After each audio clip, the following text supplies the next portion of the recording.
नमस्कार साथियों। आपका बहुत बहुत स्वागत है अपने YouTube चैनल सिलेक्शन फॉर्मूला में। साथियों, जैसा कि आप स्क्रीन पर देख पा रहे हैं, आज का हमारा विषय रहेगा जीवाणु रोग। ठीक है। इससे पहले आप एक बात समझिए कि मनुष्य के अंदर जितने भी रोग होते हैं उनका कोई ना कोई कारण होता है। जैसे वायरस से हो रहा है या बैक्टीरिया से हो रहा है या प्रोटोजोन से हो रहा है। ठीक है साथियों। तो आज हम उनमें से एक सेगमेंट देखेंगे उन रोगों का कि किस कारण होते हैं, तो वो है जीवाणु रोग। ठीक है, देर न करते हुए आइए अपने वीडियो को शुरू करते हैं और आगे बढ़ते हैं। देखिए, सबसे ऊपर लिखा है जीवाणु जनित मानव रोग, यानी कि मनुष्य में जीवाणु जो रोग करते हैं उनके बारे में आज आप देखेंगे। और साथियों, मैंने इसमें एक प्यारी सी ट्रिक आपके लिए दी है। शिगोटा पंडित का टिक न्यू है। ये आपको याद करना है, 4-5 बार याद कर लेना। शिगोटा पंडित का टिक न्यू है। आप ये समझिए किसी पंडित का नाम है शिगोटा। शिगोटा पंडित का टिक न्यू है। अगर आप ये याद कर लेंगे तो आपके लिए बहुत आसान हो जाएगा इन रोगों को याद करना। से हो जाएगा साथियों सिफिलिस। ठीक है। गो से हो जाएगा गोनेरिया। टा से हो जाएगा टाइफाइड। प से हो जाएगा प्लेग। और डी से हो जाएगा डिप्थीरिया। त से हो जाएगा तपेदिक। का से हो जाएगा काली खांसी। टी से हो जाएगा टिटनेस। क से हो जाएगा कुष्ठ रोग। न्यू से हो जाएगा निमोनिया।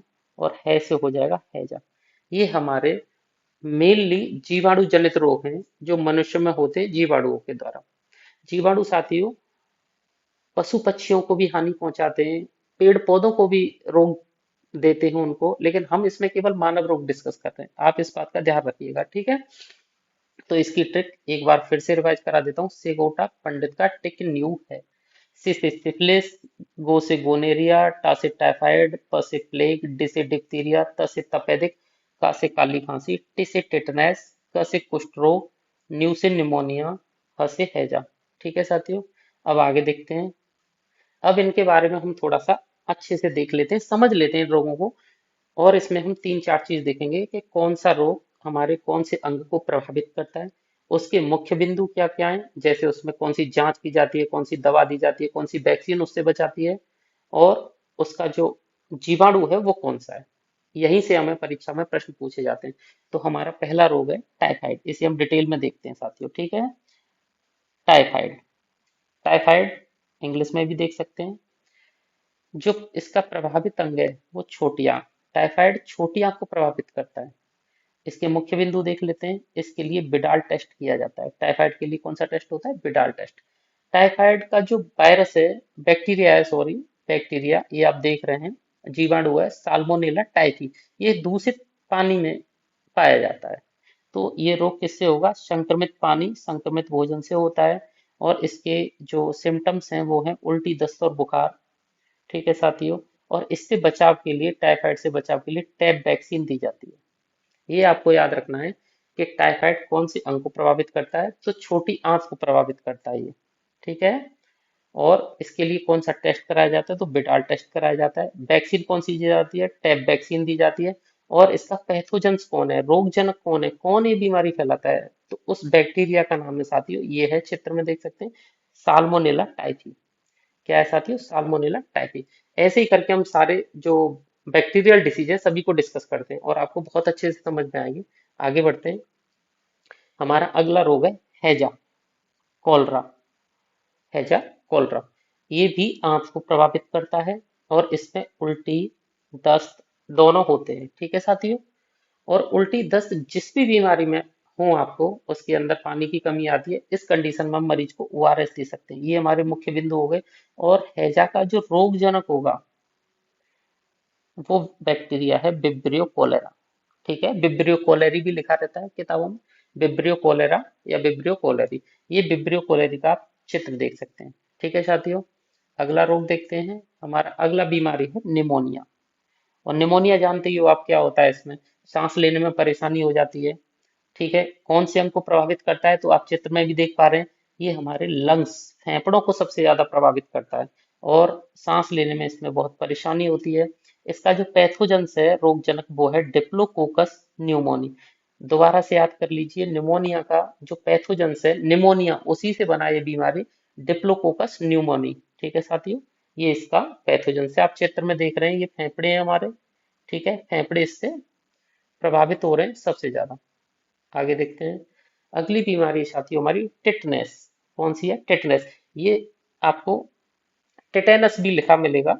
आप टिटनेस टिटेनस दोनों बोल सकते हैं। ठीक है, आप टिटनेस के जो बैक्टीरिया है उनको देख सकते हैं, इनकी संरचना कैसी होती है। और ये जो टिटनेस है ना साथियों, ये हमारी मांसपेशियों को प्रभावित करती है, मसल्स को। ठीक है, इसका प्रभावित अंग हो जाएगा मांसपेशी या मसल्स। और इस बीमारी का एक नाम और है धनुष टंकार। इसमें बहुत ज्यादा तेज दर्द होता है। ठीक है, इस बीमारी को लॉकजॉ डिसीज भी कहते हैं। ये परीक्षाओं में पूछा जाता है आपसे, यहाँ से प्रश्न आएगा कि लॉकजॉ डिसीज किसे कहते हैं। इसमें हमारा जबड़ा बंद हो जाता है, पैक हो जाता है, मुंह खुल नहीं पाता है, लॉकजॉ डिसीज कहते हैं इसे। और सबसे बड़ी बात है, जो टिटनेस है ना, इसका जो बैक्टीरिया है वो मिट्टी में पाया जाता है। तो अगर हमें कभी घाव होता है या चोट लगती है गिरने से, कैसे भी अगर हमारे घाव पे मिट्टी लग जाती है, तो इस बीमारी के टिटनेस के होने की संभावना बढ़ जाती है। ठीक है, और इसका जो रोग जनक है, जो बैक्टीरिया होता है, उसका नाम है क्लोस्ट्रीडियम टिटेनी। क्या नाम है साथियों? Clostridium tetani. ठीक है, अगली बीमारी देखते हैं। हमारी अगली बीमारी है साथियों डिप्थीरिया। डिप्थीरिया का एक नाम और है प्रचलित बहुत, गलघोंटू। इसमें हमारा गला बंद होता चला जाता है। ठीक है, गले के अंदर जैसा कि आप चित्र में देख पा रहे हैं, यहाँ पे एक मेम्ब्रेन बनना शुरू हो जाती है। अब वो मेम्ब्रेन बनती है, तो जो हमारी श्वास नली है उसकी चौड़ाई कम होती चली जाती है। श्वास नली की चौड़ाई कम हो जाएगी तो हमें सांस लेने में दिक्कत आएगी। तो डिप्थीरिया का जो सबसे प्रभावित अंग होता है वो होता है ट्रेकिया, श्वास नली। इसके अंदर एक मेम्ब्रेन बन जाती है। ठीक है, ट्रेकिया के अंदर झिल्ली बन जाती है, जिससे श्वास नली की चौड़ाई कम हो जाती है, जिससे श्वास लेने में दिक्कत होती है। ये इसकी मुख्य बात हो गई। अब इसका जो क्वेश्चन आएगा वो साथियों यहाँ से आएगा कि डिप्थीरिया के केस में हम कौन सा टेस्ट कराते हैं। ये अच्छे से याद कर लेना, सिक टेस्ट। अगर हमें डिप्थीरिया है तो डॉक्टर को अगर डाउट है तो वो सिक टेस्ट कराएगा आपका। ठीक है, और ये कौन से बैक्टीरिया से होती है बीमारी? तो कोरिने बैक्टीरियम डिप्थेरी। डिप्थेरी से डिप्थीरिया याद हो जाएगा, डिप्थीरिया से डिप्थेरिया आप लिंक कर लें। ठीक है, कोरिनी बैक्टीरियम डिप्थेरी। ये आपके इसकी जीवाणु की संरचना देख सकते हैं यहाँ पे। आगे बढ़ते हैं। आगे है हमारा काली खांसी। इसका दूसरा नाम परट्यूसिस इंग्लिश में। ठीक है, काली खांसी या परट्यूसिस। अब इसके कई नाम और हैं, उन्हें भी आपको याद कराऊंगा। और ये सबसे ज्यादा प्रभावित किसी करती है? ये पूरे श्वसन मार्ग, रेस्पिरेटरी ट्रैक्ट को प्रभावित करती है साथियों, रेस्पिरेटरी ट्रैक्ट को, पूरे श्वसन मार्ग को। इस खांसी को कुकर खांसी भी कहते हैं। कुकर खांसी को इंग्लिश में बूफिंग कफ कहते हैं। बूफिंग कफ क्यों कहते हैं? क्योंकि जब किसी को हो जाती है, वो खांसता है, तो उफ की आवाज आती है, उफ की। ये लिखा भी है मैंने, उफ की आवाज आती है, इसलिए इसे बूफिंग कफ कहते हैं। और इसे सॉर्डेज कफ भी कहते हैं। काली खांसी तभी होती है तब कम से कम उसे 2-3 महीने, 3 महीने के आसपास का समय हो गया। और ठीक है साथियों, और इसका जो बैक्टीरिया होता है वो होता है बॉडीटेला परट्यूसिस। बॉडीटेला परट्यूसिस, ये होती है काली खांसी। आप ये बॉडीटेला परट्यूसिस की संरचना देख सकते हैं। आगे बढ़ते हैं। और साथियों एक चीज और याद रखनी है, ये जो काली खांसी है, ये सबसे ज्यादा बच्चों में होती है। बच्चों को प्रभावित करती है ये बीमारी। ठीक है, आगे है हमारा प्लेग। प्लेग तो आपने सबने सुना होगा। प्लेग सबसे ज्यादा प्रभावित करता है फेफड़ों को, ब्लड को, और लिम्फ नोड, लसीका गांठें, लसीका गांठों को प्रभावित करता है। ये हमारे फेफड़े, रुधिर और लसीका गांठ तीनों को बहुत ज्यादा प्रभावित करता है। और प्लेग का चिर परिचित नाम है ब्लैक डेथ या काली मौत। प्लेग को काली मौत भी कहते हैं। और ये बीमारी किससे फैलती है? चूहों से। और साथियों एक और याद रखना आप, पिस्सुओं से भी फैलती है, पिस्सुओं से। ठीक है, और प्लेग का जो बैक्टीरिया है वो है पास्चुरेला पेस्टिस। क्या है? Pasteurella pestis. पास्चुरेला पेस्टिस का आप यहाँ पे देख सकते हैं कैसा डायग्राम होता है, कैसा चित्र होता है। ठीक है, आगे बढ़ते हैं। हमारी अगली बीमारी है कुष्ठ रोग। कुष्ठ रोग यानी कि लेप्रोसी। और इसका एक नाम और है जो परीक्षा में अक्सर पूछा जाता है। हैंसन डिसीज किस बीमारी को कहते हैं? तो लेप्रोसी या कुष्ठ रोग को कहते हैं। हैंसन डिसीज, ये लिखा है आपको दिख रहा होगा। ठीक है, और ये सबसे ज्यादा किसको, अंग को प्रभावित करता है कुष्ठ रोग? तो आपने देखा होगा कुष्ठ रोग कोढ़ भी कहते हैं इसे। ये त्वचा को प्रभावित करता है सबसे ज्यादा। और जब ज्यादा बढ़ जाता है तो ये हमारे नर्व तंत्रिका को प्रभावित कर देता है। ठीक है, और इसका ट्रीटमेंट साथियों, इस पे ध्यान देना है, क्वेश्चन यहाँ से आएगा, कुष्ठ रोग का ट्रीटमेंट क्या होता है, तो इसका ट्रीटमेंट होता है एमडीटी। एमडीटी क्या होता है? Multi drug therapy. क्या होता है साथियों? MDT, multi drug therapy. अब हमारे दिमाग में ये बात आनी चाहिए कि मल्टी ड्रग थेरेपी किसे कहते हैं? तो ऐसा ट्रीटमेंट जिसमें 3 या 3 से अधिक एंटीबायोटिक्स एक साथ दी जाती हैं, उसे कहते हैं हम एमडीटी। ठीक है, मल्टी ड्रग थेरेपी, 3 या 3 से अधिक एंटीबायोटिक्स जब एक साथ दी जाती हैं उसे एमडीटी कहते हैं। और ये एमडीटी किस किस बीमारी में दी जाती है? तो साथियों केवल दो ही बीमारियों में दी जाती है, एक लेप्रोसी कोड जो आप पढ़ रहे हैं और एक टीबी, ट्यूबरकुलोसिस। ठीक है, इन्हीं दो बीमारियों में एमडीटी दी जाती है। अब इसका जो कुष्ठ रोग है, लेप्रोसी है, तो इसका रोग जनक क्या है, पैथोजेंस क्या है? तो उसका नाम है माइकोबैक्टीरियम लेप्टी। लेप्रोसी से लेप्री, ये आप याद रखोगे। ठीक है, ये लेप्रोसी का जो कीटाणु है या जीवाणु बोलेंगे वो होता है, आप देख रहे होंगे, थोड़ा सा बेलनाकार टाइप का होता है। आगे बढ़ते हैं, अगली बीमारी है हमारी तपेदिक, टीबी या क्षय रोग। इसके दो नाम बहुत ही फेमस हैं, और एक टीबी है ही, ट्यूबरकुलोसिस, इसको शॉर्ट में टीबी कहते हैं। अब ये टीबी या तपेदिक किस बीमारी, मतलब किस अंग को हमारे अफेक्टेड करते हैं? तो साथियों सबसे ज्यादा करते हैं ये फेफड़ों को, सबसे ज्यादा फेफड़ों को, मुख्यतः लिखा भी है, मुख्यतः फेफड़े को प्रभावित करते हैं। उसके बाद ये ब्रेन, बोन और जॉइंट को भी प्रभावित करते हैं। ठीक है, अब बच्चों के लिए शुरू में इसकी वैक्सीन दे दी जाती है टीबी के लिए, कि टीबी ना हो। ये साथियों एक ऐसा रोग है टीबी या तपेदिक, जिससे आज भी भारत में सबसे ज्यादा लोग इसी से मरते हैं। सबसे ज्यादा मरने वालों की संख्या टीबी के कारण होती है प्रत्येक वर्ष। ठीक है, तो इसके लिए बीसीजी का टीका दिया जाता है, बीसीजी का वैक्सीन दिया जाता है, और इसके लिए एमडीटी दी जाती है इसके इलाज के लिए। ये मैंने पहले ही पढ़ा दिया है पिछली बीमारी में आपको, लेप्रोसी पढ़ाते समय, एमडीटी मल्टी ड्रग थेरेपी। और ये किसके द्वारा दी जाती है? डॉट्स के द्वारा दी जाती है। आपने ऐड भी देखा होगा, पक्के इलाज का पक्का वादा, डॉट्स। ठीक है, टीवी का ऐड करते हैं।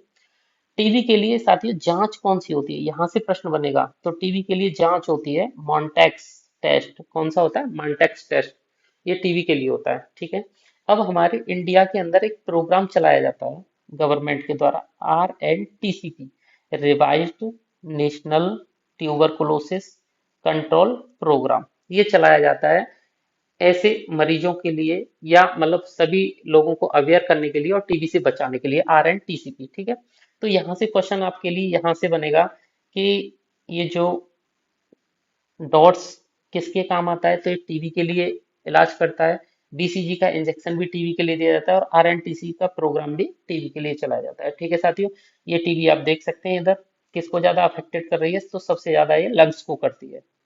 ठीक है, आगे बढ़ते हैं, हमारी अगली बीमारी है सिफिलिस। इसे भी अच्छे से समझना, सिफिलिस। ठीक है, तो ये सबसे ज्यादा जो प्रभावित करती है साथियों, ये जननांगों को करती है, सेक्स ऑर्गन को करती है। ठीक है, मेल या फीमेल दोनों में होती है, और सेक्स ऑर्गन ऑर्गन को ये इफेक्टेड करती है। अब क्या होता है कि अगर सिफिलिस का जल्दी से इलाज ना हो, सही इलाज न मिलने पर ये हार्ट और ब्रेन को भी प्रभावित करती है।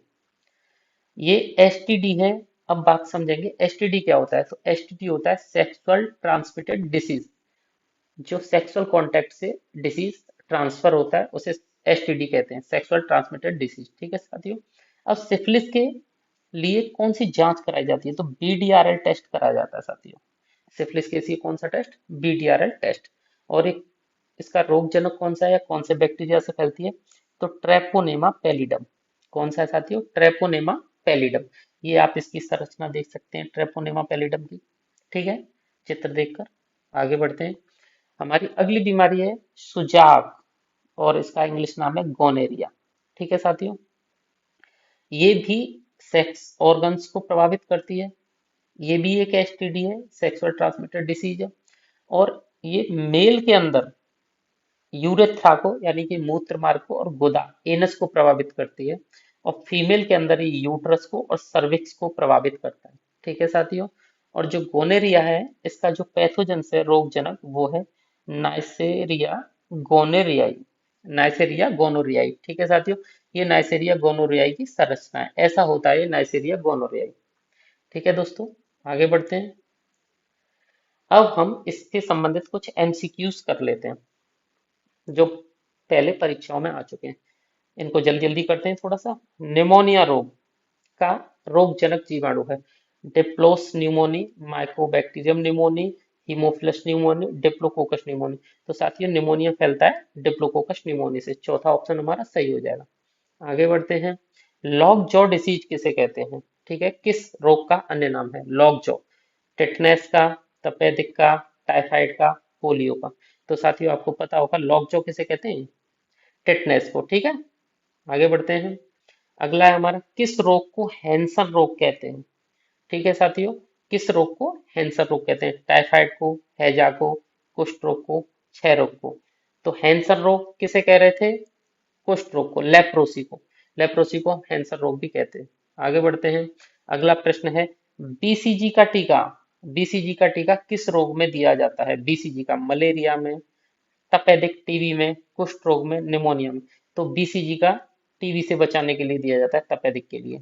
अगला प्रश्न है हमारा, टाइफाइड रोग किसके कारण फैलता है? वायु प्रदूषण से, कुपोषण से, दूषित पानी से, ए बी दोनों से। तो साथियों टाइफाइड का जो होता है साल्मोनेला टाइफी, वो पानी के अंदर पाया जाता है, मैंने आपको बताया था। और ये कौन से पानी में पाया जाता है? साफ पानी में नहीं, दूषित पानी में। ठीक है, आगे बढ़ते हैं। अगला प्रश्न है हमारा, एमडीटी का पूरा नाम क्या है? ये हम पढ़ चुके हैं। Multi drug therapy, medicine drug tablet, multipurpose drug and tablet, इनमें से कोई नहीं। तो साथियों इसका होगा मल्टी ड्रग थेरेपी। ये भी बताया था क्या होता है ये, तीन या तीन से अधिक एंटीबायोटिक्स एक साथ जब दी जाती है किसी बीमारी में तो वो एमडीटी होता है, मल्टी ड्रग थेरेपी। आगे है, तपेदिक रोग का रोग जनक जीवाणु कौन सा है? टीबी का। Salmonella typhosa, Vibrio cholerae, Mycobacterium tuberculosis, Corynebacterium. तो इसका ऑप्शन 3 सही हो जाएगा, ऑप्शन 3 माइकोबैक्टीरियम ट्यूबरकुलोसिस। ठीक है, आगे बढ़ते हैं। अगला है, काली खांसी रोग सामान्यतः होता है वयस्कों में, बच्चों में, प्रौढ़ों में, नवजात में। तो साथियों इसका सही आंसर होगा बच्चों में। परट्यूसिस किस में होता है? बच्चों में। परट्यूसिस, डिप्थीरिया, और इनके लिए डीपीटी का टीका भी लगता है साथियों। ठीक है, आगे बढ़ते हैं। टाइफाइड रोग है जीवाणु जनित, विषाणु जनित, प्रोटोजोआ जनित, कवक जनित। तो टाइफाइड साल्मोनेला टाइफी एक जीवाणु है, तो जीवाणु जनित हो गया। अगला है प्रश्न हमारा, डीपीटी का टीका किन किन रोगों से बचाता है? Tetanus, polio, plague, TB, polio, diphtheria, diphtheria, Khokhar खांसी, टिटनेस, डिप्थीरिया, पोलियो और कुष्ठ रोग। तो डीपीटी डिप्थीरिया, परट्यूसिस और टिटनेस। ठीक है साथी, आगे बढ़ते हैं। अगला है हमारा, टीबी के परीक्षण है तो कौन सा परीक्षण किया जाता है? रॉबर्ट का परीक्षण, बिडाल परीक्षण, मॉन्टेक्स मॉन्टेक्स परीक्षण, या उपयुक्त में से कोई नहीं। तो मेंटेक्स या मॉन्टेक्स परीक्षण किया जाता है साथियों टीबी के लिए। ठीक है, अगला प्रश्न है हमारा, बीसीजी वैक्सीन किसकी रोकथाम के लिए दी जाती है? छोटी चेचक, टाइफाइड, क्षय रोग या प्लेग। बीसीजी का टीका टीबी या क्षय रोग के लिए पहले भी पढ़ चुके हैं। अगला प्रश्न है हमारा, सुमेलित कीजिए। देखो बहुत अच्छे क्वेश्चन है, इनको समझ करना है। वायु द्वारा कौन सा रोग फैलता है इनमें से? पानी द्वारा, संपर्क द्वारा, घाव द्वारा। इधर है रोग हमारे, टिटनेस, तपेदिक, हैजा और सिफिलिस। तो साथियों वायु द्वारा कौन सा फैलता है? ये हम देखेंगे। पानी द्वारा कौन सा फैलता है? तो पानी का आप इसे लगा सकते हैं हैजा को। संपर्क द्वारा कौन सा फैलता है? संपर्क से फैलता है सिफिलिस। और घाव द्वारा कौन सा फैलता है? घाव द्वारा फैलता है टेटनस। ठीक है, अब जो टीबी है, टीबी खांसनी होती है, लंग्स को प्रभावित करती है। टीबी के मरीज के पास भी नहीं जाते क्योंकि उसके जब जीवाणु हैं हवा में आते हैं तो वो दूसरे को भी प्रभावित कर देते हैं। अब समझ में आ गया होगा कि वायु द्वारा कौन सा फैलेगा? तपेदिक। तो ये हमारा सही सुमेलित हो गया। और साथियों अगर आज का हमारा कंटेंट अच्छा लगा हो तो आप हमारे चैनल को लाइक करें, सब्सक्राइब करें और शेयर करें।